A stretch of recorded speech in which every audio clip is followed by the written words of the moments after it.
by. Tim Dunn, take one. The climate crisis that we're in can be so daunting to think about. It's so systemic. How do I, as an individual, step into this space and make a difference? Just think of your house or your apartment where you have everything on. Plugging your refrigerator in, big energy draw in your house. Plugging your TV in, full family entertainment, there's another energy draw. You take your stove, your dishwasher, your clothes washer, your clothes dryer. If you take those minor things that we do every day and you can influence that, that is the picture that we can draw to say, here's where we can have the impact.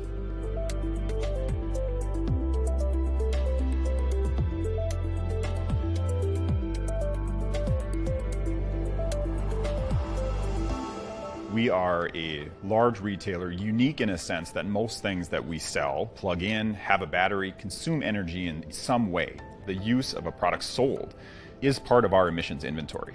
Everything we've put out into the market that's plugging in to the electrical grid, we are in some form part of that ownership for that carbon.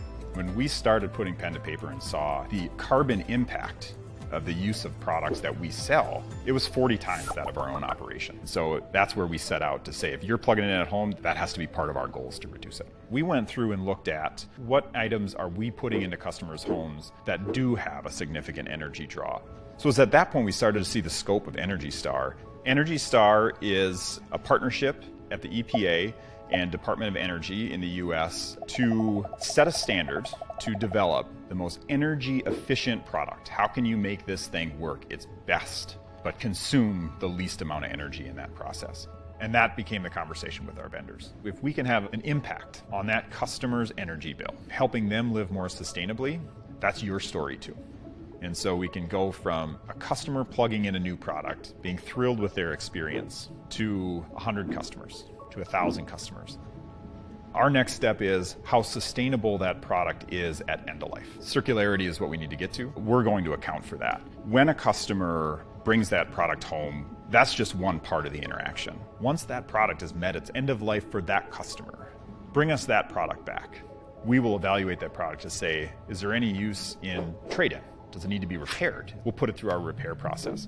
If it's truly end of life, we will put it into our recycling programs that have vetted partners, held to the highest standards. That's fulfilling kind of the customer promise end to end, but it's also fulfilling our environmental obligations end to end. At the core of it, every single product that we're putting in customers' homes, we are there through every single point of that product life. Global climate change is impacting us on a scale, our stores, our employees, our customers, that not doing something about it is an impact to our business. The time is now to make a difference and accelerate all of our goals and get to net zero by 2040.